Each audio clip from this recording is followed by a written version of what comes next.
es la una, que toda la línea de sutura se vaya, y esa es la dislaceración aguda de la herida quirúrgica. Y la otra que, pues en un posoperatorio tardío, que por lo general es sobre el año, se presente esa hernia incisional, ¿no? Ya por ese antecedente de infección tenemos que esperar a que cicatrice por segunda intención, y las novedades pueden estar a futuro. Más aún cuando un paciente tiene tendencia a presentar cualquier causa que incremente la presión intraabdominal. A eso cambiamos de sexo. Es un paciente masculino que está en los 60 años y que tiene síntomas de prostatismo, ¿sí? Entonces, el antecedente igual de la peritonitis, no hice mayor esfuerzo, pero ojo, cuando tú le preguntas, oiga, señor, ¿cuántas veces orina en la noche? ¿Cuántas veces se levanta a orinar? El chorro urinario es fuerte, usted tiene que pujar para orinar, luego de orinar quiere seguir orinando. Y todo nos responde que sí. Entonces, mira cómo esos factores de riesgo ya existen en un paciente y nosotros debemos corregirlos, ¿no? Porque si pretendemos operar nuevamente, el riesgo es otra vez la recidiva. Y cada vez el porcentaje de recidiva se va incrementando conforme haya mayores factores de riesgo y antecedente de un mayor número de operaciones. Es decir, que un paciente que fue operado por una hernia incisional, si no es cuidado, si no he aplicado la técnica adecuada, puede recidivar otra vez. Y esa recidiva siempre porcentualmente va a ser mayor. ¿Sí? Puede continuar, Jacqueline. Sí, Doc. Bueno, además tenemos que estas hernias aumentan de tamaño con el tiempo, produciendo dolor. Además puede haber obstrucción intestinal, incarceración y estrangulación. Además, bueno, factores como los que ya vimos para otras hernias como... espérame un segundo. Recording in progress. Factores que ya vimos para otras hernias como la obesidad, la citis, el embarazo, además el envejecimiento, la malnutrición y todos estos estados que aumentan la presión intraabdominal constituyen también factores predisponentes en este tipo de hernias. Entonces, bueno, nos decía que, por ejemplo, en el caso de la obesidad puede ocasionar esta eventración debido a la mayor tensión que impone la pared abdominal, el exceso del panículo adiposo denso y la enorme masa epiploica, ¿no? Entonces, todo esto predispone. Nos decía que también otro factor de riesgo para esta eventración es la enfermedad pulmonar crónica, la diabetes mellitus y ciertos medicamentos como corticosteroides y antineoplásicos, y por supuesto las infecciones de sitio quirúrgico que pueden propiciar a estas eventraciones. Ya. Además, con esto nos decía que, por ejemplo, el riesgo de formación también iba a depender de del lugar en donde están estas incisiones. Entonces nos decía que el riesgo aumenta y corresponde al 10,5 para incisiones en la línea media, 7,5% para las transversales y 2,5% para las paramedias. Este factor lo habíamos visto cuando hablábamos de laparotomías, ¿verdad? Como decíamos que las incisiones en la línea media tienen mayor posibilidad de generar eventraciones, ¿no? Ya. Ya, cámbiale, por favor.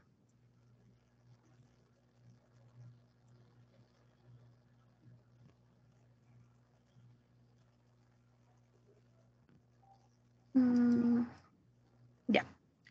Bueno, nos dicen que existe una falta de un sistema de clasificación universal, en la bibliografía existente. Sin embargo, un grupo de autores estratificó a las hernias ventrales usando un número limitado de variables, en donde tenemos que se agrupan a estadios del 1 al 3, y esto en función exclusivamente de la anchura y de la clase de la herida. Entonces, nos dice que las hernias estadio 1 miden menos de 10 centímetros, estas son limpias y se asocian a un bajo riesgo de aparición en el sitio quirúrgico y recidivida. También, ¿por qué también clasificamos como limpias o no limpias? Porque recuerden que la infección predispone a la aparición de este tipo de hernias, ¿no? Entonces, bueno, además tenemos las hernias estadio estadio 2, que miden entre 10 a 20 centímetros, son limpias o miden menos de 10 centímetros y están contaminadas. Y se asocian a un riesgo intermedio de recidividad y de aparición en el sitio quirúrgico. Las hernias de estadio tipo 3 son las hernias contaminadas que miden 10 centímetros o más, o cualquier hernia que mida más de 20 centímetros. Esta se asocia a un mayor riesgo de aparición en el sitio quirúrgico y de recidividad, que bueno, es la tablita que les puse ahí resumida. Y aquí les presento dos ejemplos de hernias incisionales. Una que está al lado derecho, que es justo en la línea media, y la que está al lado izquierdo, que es paramedial. Cámbiale, por favor. No, regresa a la anterior, Jacqueline. Yo te compartí ahí en tu chat una información, ¿sí? Esa información tú la vas a complementar. Es en relación a la clasificación de las hernias, ¿no? Independientemente de su localización. Entonces se nos habla de justo el tema que ustedes están mencionando, ¿no? Las hernias de localización subsifoidea, epigástricas, umbilicales, infraumbilicales, suprapúbicas, habla en relación a las hernias, esas en la línea media, en la línea lateral también, están en el flanco, en fosa ilíaca, en región lumbar, y también habla en relación a estas hernias incisionales, en donde cuando al examen físico, mira, los datos que asoman ahí, ¿no? Tú diste esta clasificación en donde considera el tipo de antecedente quirúrgico de esa clasificación de las heridas.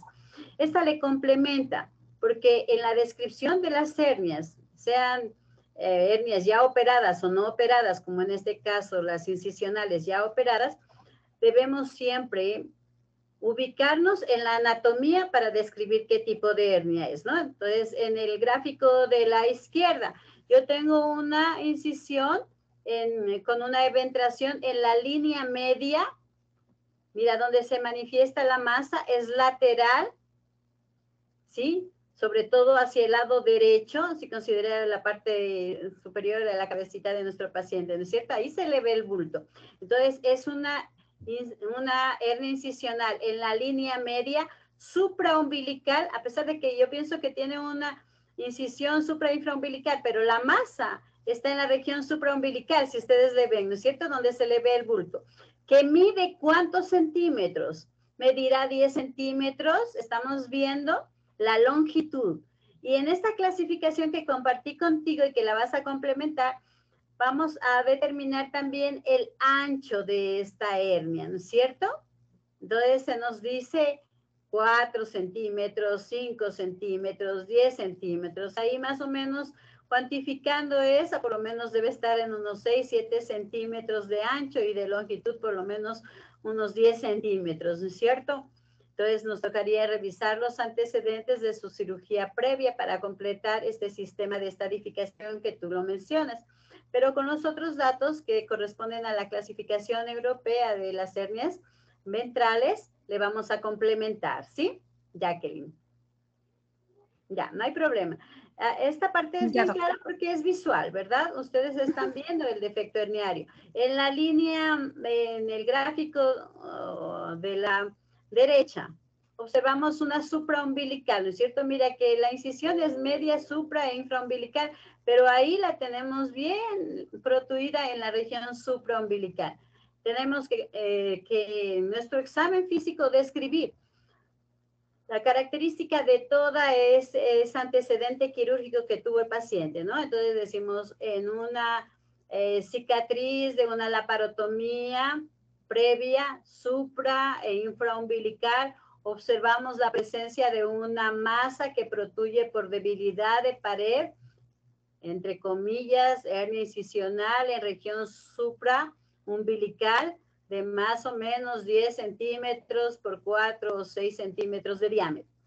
Resulta ser que esta conducta nos lleva a que nosotros, en el momento de optar por el tratamiento quirúrgico, lo hagamos de la mejor manera, ¿sí? Puede continuar. Ya.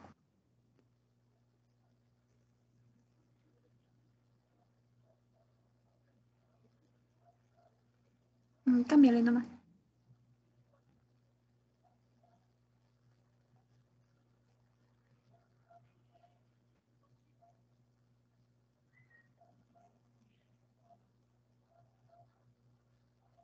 Doc, una pregunta. ¿Nosotros hasta cuándo podríamos decir que la hernia que se formó es la causa, o sea, es una hernia incisional, perdón, hasta el periodo postoperatorio tardío que nos dijo, o sea, hasta el año más o menos? Sí, así es. Gracias, Doc. Pásale, Pame, por favor. Vamos a continuar ahora con la hernia inguinal.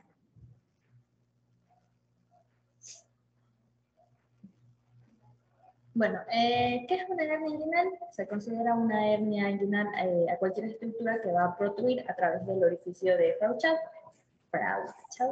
o también conocido como el orificio miopectíneo, y que se proyecta por los triángulos de la ingle, ¿no? Estas pueden ser congénitas y aparecer en la niñez, pero también pueden desarrollarse en la vida adulta, como ya mencionamos. Entonces, les voy a hablar un poquito sobre el orificio de Fauchard, que por ejemplo para mí fue nuevo, no lo había escuchado. Este de aquí va a ser un espacio que está circundado en la parte superior por el tendón conjunto, en la parte inferior por la rama iliotubiana, en la parte medial va a estar limitado por el músculo recto anterior del abdomen, y en la parte lateral por el músculo psoas interno, ¿no? Y bueno, la parte posterior de este orificio está tapizado por la fascia transversalis, como les mencioné, es una de las fascias más duras de la pared abdominal. Y es lo que está señalado con azulito, ¿no? Para ver. Entonces, en esta zona es donde vamos a encontrar las hernias inguinales. Pásale, por favor.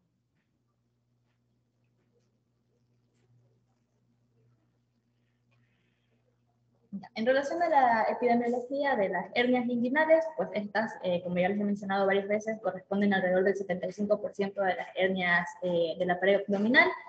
El riesgo de por vida, o sea, el riesgo de desarrollar una hernia inguinal es de 27% para los varones y de 3% para las mujeres, o sea, es mucho mayor para los hombres. También el riesgo, bueno, no el riesgo, la prevalencia de reparaciones de la hernia inguinal va a ser alrededor del 90% para varones y el 10% para mujeres, es decir, o sea, que de cada 10 cirugías de reparación de hernia inguinal, 9 son hombres, ¿no?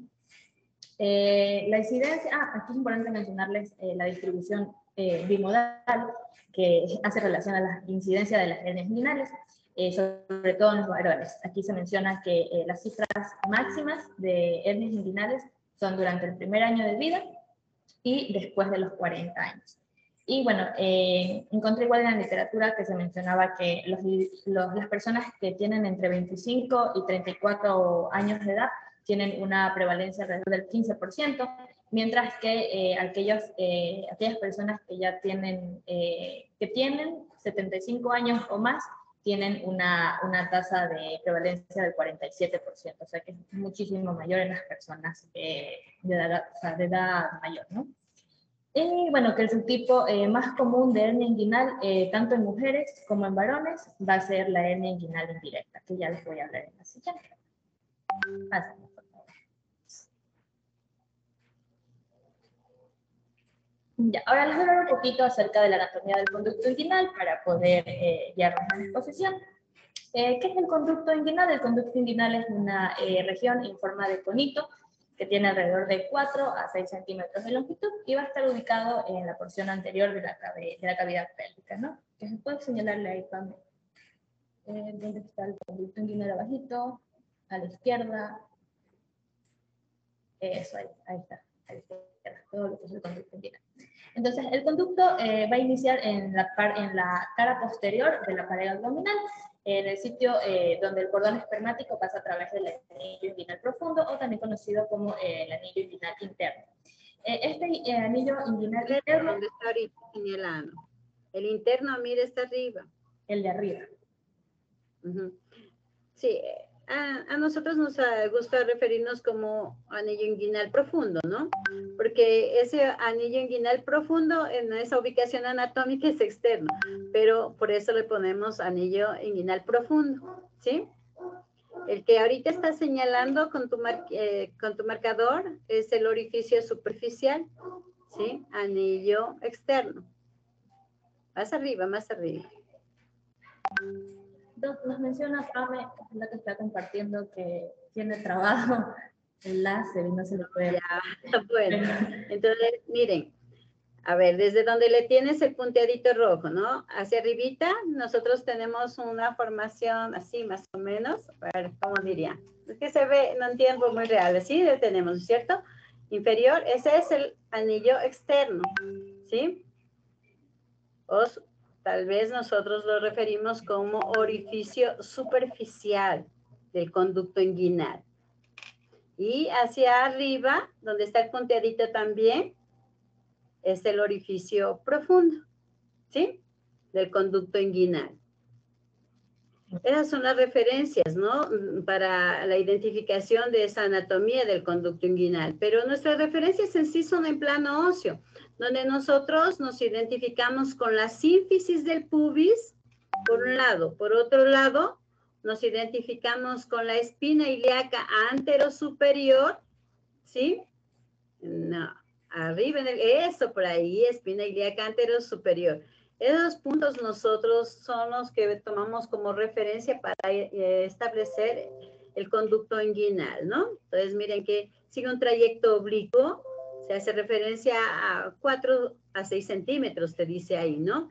Y que es importante esta estructura porque en los varones desciende todos los elementos del cordón espermático, mientras que en las mujeres es el ligamento redondo, ¿no es cierto? Entonces, las funciones de estas estructuras anatómicas que pasan por el conducto, prácticamente en el varón son muy importantes. En la mujer, más aún en el periodo en que la mujer es adulta, pues su función ya no es tan importante y en ocasiones incluso si está muy comprometido, podemos prescindir de ellos y seccionar, ¿no? Así en el varón, ¿sí? Las estructuras son todo lo que baja como estructuras vasculares y el conducto deferente hacia testículo, ¿no? Porque a través de estas estructuras pende el testículo en el escroto.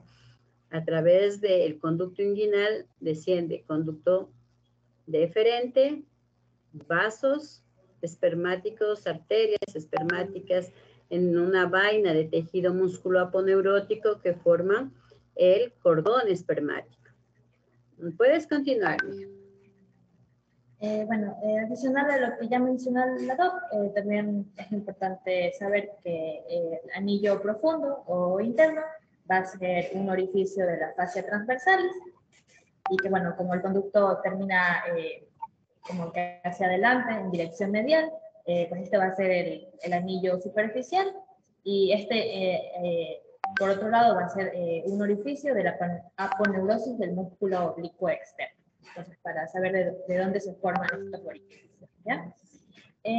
Bueno, ¿qué más les quería mencionar aquí? Los límites del conducto inguinal, que bueno, en sentido anterior va a estar dado por el músculo oblicuo externo, por el músculo oblicuo interno en una dirección externa, o sea, hacia afuera, por la fascia transversalis y el músculo transverso en la parte posterior del conducto, y bueno, por el músculo oblicuo interno en la parte superior, y ¿qué me falta? Y en la parte inferior por el ligamento inguinal. Esos son como que los límites del conducto. Bueno, y ¿qué más me falta mencionarles? Bueno, que ya, como ya dijo la doc, que el cordón espermático va a atravesar este conducto inguinal y que además de esto encontramos pues 3 arterias, 3 venas, 2 nervios y el plexo venoso papiliforme. Y el conducto deferente también pasa por aquí. Y todo esto va a estar rodeado por 3 capas de fascia. Eso en relación a la anatomía del conducto inguinal. Por favor, no quiero que me falte una diapo de las estructuras adicionales. La fascia espermática que haces mención prácticamente son fibras del oblicuo menor y del transverso que descienden también con las estructuras del cordón, ¿no? Y le hacen una envoltura. Ya. Bueno, y aquí en el libro también nos mencionaba estas estructuras adicionales, que decía que también son importantes y que van a rodear al conducto inguinal, que son el haz iliopúbico, el ligamento lagunar, el ligamento de Cooper y el tendón conjunto. Entonces, el haz iliopúbico va a ser una banda proneurótica que inicia en la espina ilíaca anterosuperior y que se inserta en el ligamento de Cooper desde arriba. Lo que va a hacer este haz iliopúbico es formar el borde inferior del anillo interno. Por otro lado, el ligamento lagunal, este va a ser una estructura triangular del que, o sea, va a ser una estructura extensión del ligamento inguinal y se va a unir al tubérculo púbico. El ligamento de Cooper, que también se conoce como el ligamento pectíneo, es una porción lateral del ligamento lagunar, o sea, todos son como consecuentes. Y por último, el tendón conjunto es una fusión de las fibras inferiores de la aponeurosis del músculo oblicuo interno. Va a ser, o sea, es una fusión del oblicuo interno con el músculo transverso de la clavícula. Todos son ligamentos que van a rodear al conducto inguinal. Pásale, por favor.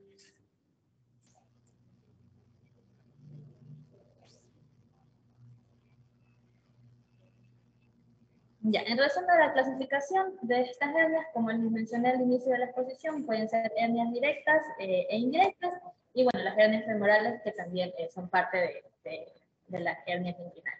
Entonces, ¿qué es una hernia? Estamos por la indirecta. ¿Qué es una hernia indirecta? Esta va a ser la que se protruyen por fuera de los vasos epigástricos inferiores a través del anillo inguinal profundo.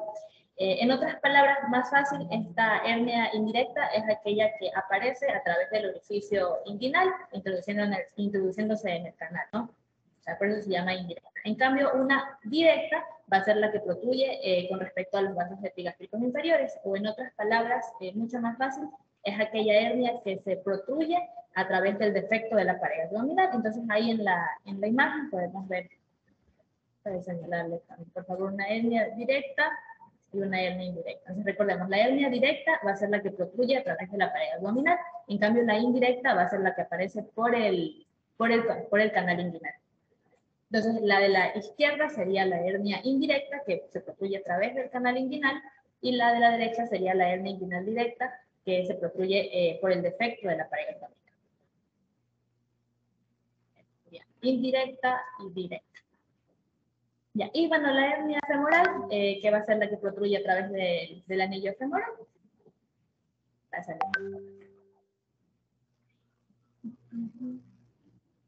No, antes del tratamiento, regresa. Le quería hablar un poquito de la clínica, que no le puse una diapositiva, pero bueno, aquí se mencionaba que las hernias inguinales lo que hacen es provocar una compresión de los nervios que van a estar alrededor, y lo que provoca esto es una presión generalizada, y que también se puede dar un dolor que puede ser agudo y puede ser localizado, o puede ser un dolor irradiado. Entonces se mencionaba que el síntoma por lo general más común va a ser esta sensación de presión o de pesantez en la región inguinal, y que por lo general se da al final del día o después de actividades que son bastante prolongadas e intensas, y que cuando se siente un dolor agudo, esto significa que hay lesión de algún nervio, ¿no? Están pasando por el canal inguinal. Aquí también, bueno, en relación a la irradiación, se menciona que puede ser esta al escroto, al testículo o incluso a la cara interna del muslo, y que cuando encontramos síntomas en relación al hábito intestinal o sintomatología urinaria, esto indica que la hernia se ha deslizado y que está formándose y que está interrumpiendo a la pared intestinal o vesical. Y aquí, ¿qué más les quería mencionar? Que la exploración física, por lo general, se debe hacer, o sea, de forma ideal, se debe hacer con el paciente de pie, para que así se aumente la presión intraabdominal, y que debe estar de forma expuesta, o sea, plenamente, la región inguinal y el escroto, incluso en el caso de los hombres, y que primero siempre vamos a visualizar y a ver si hay alguna normalidad de la pared, y que después vamos a hacer la palpación. ¿Cómo se hace esta palpación? Quería poner un video, no sé si para la próxima clase les puedo poner, porque ya se va a acabar la hora, pero se menciona aquí que la palpación se realiza al hacer avanzar el dedo índice a través del escroto hacia el anillo inguinal externo. Entonces, como que se mueve. Y esto va a permitir explorar externamente lo que es el conducto inguinal, y le vamos a pedir al paciente que haga la maniobra de Valsalva para así favorecer una posible protrusión del contenido herniario. Y bueno, esta maniobra no solamente nos permite revelar si hay una hernia, es decir, una protrusión o no, sino que además nos permite saber si la hernia es reductible o si no, porque en ese momento en el que se hernia podemos con el dedo intentar introducir el saquito herniario, ¿no? Y también se mencionaba que para poder diferenciar si es una hernia directa o es una hernia indirecta, tenemos la prueba de oclusión inguinal, que con esta el examinador va a obstruir el anillo inguinal interno con un dedo mientras el paciente tose, y si la herniación persiste, esta va a ser una hernia directa. Bueno, igual esto les puedo explicar con mayor profundidad en la siguiente clase. Y bueno, en relación a los diagnósticos de imagen, decía que cuando tenemos un diagnóstico todavía dudoso, podemos pedir exámenes radiológicos, pero que por lo general suelen ser innecesarios y suelen ser costosos. Entonces, lo más común es que se realice una ecografía, en primer lugar, de ahí una tomografía computerizada, o ya en casos extremos, una resonancia magnética también. Pásale, por favor, ya.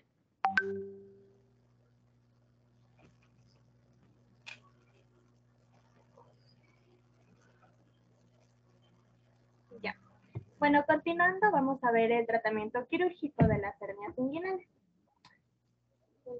Un poco lento.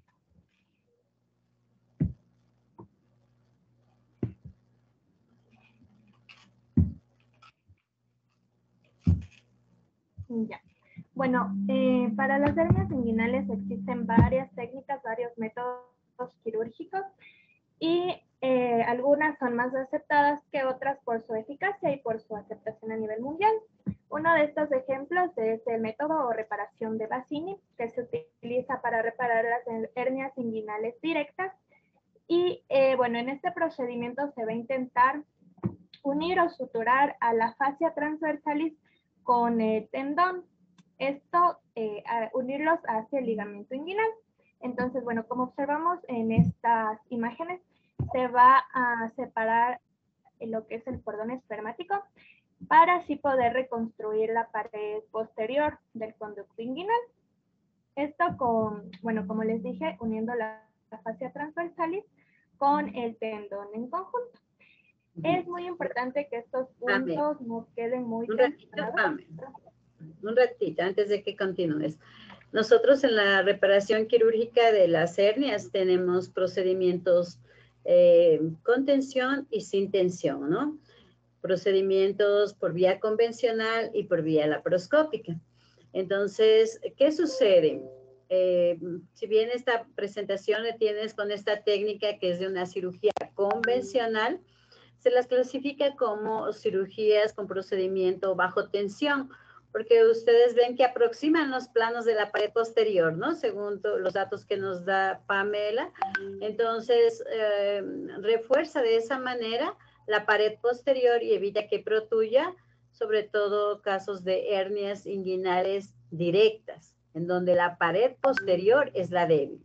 Ese le dejamos porque vemos la anatomía de la pared posterior, ¿no? Sin embargo, miren que esta técnica con el tiempo fue desplazándosela, ya no se la hace porque al ser una técnica con tensión, ¿sí? Porque al poner un nudito, ¿sí? En cada puntito que estamos aproximando, algún momento eso se puede desplazar justamente por la tensión en las estructuras, y esta daba posibilidades altas de recidiva.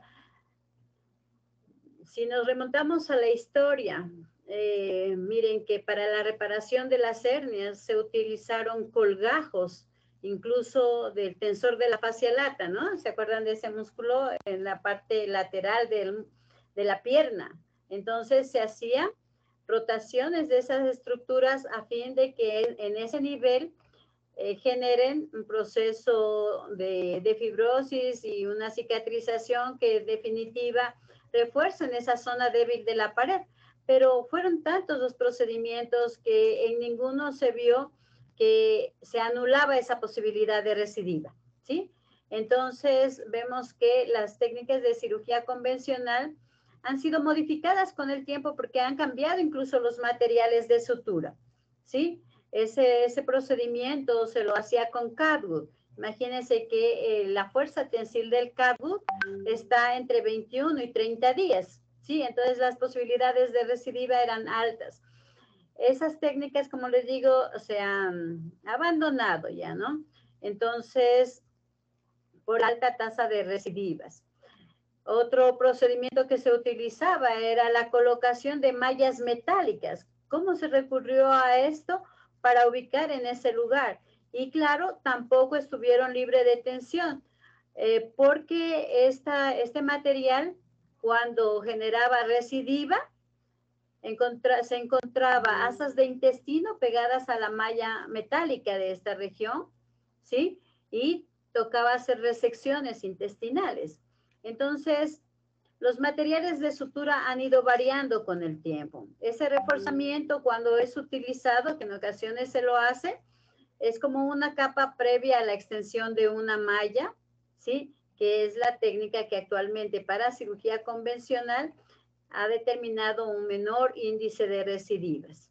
En las técnicas con tensión, nosotros tenemos otra que van a ver en la exposición.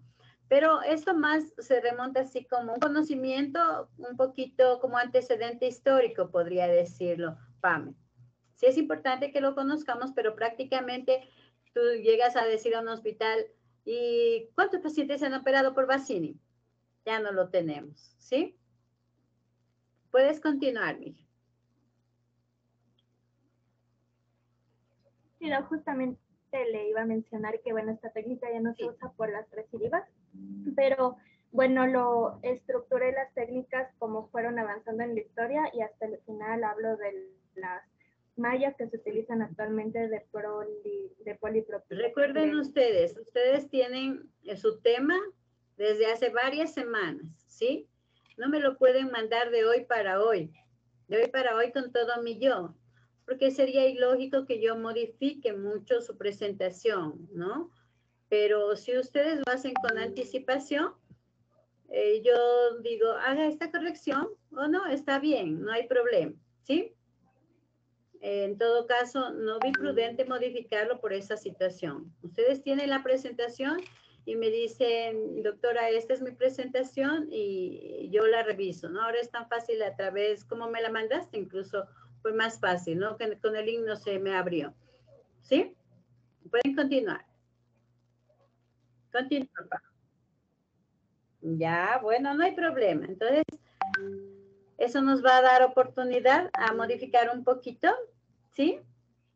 Esta parte de la presentación para el día miércoles. Pero la información que acabas de dar, Pame, es muy buena, ¿no? En el sentido de procedimientos con tensión que se podían ofrecer a los pacientes. Una buena tarde con todos. Buenas noches. Hasta luego, Doc. Hasta luego. Hasta luego.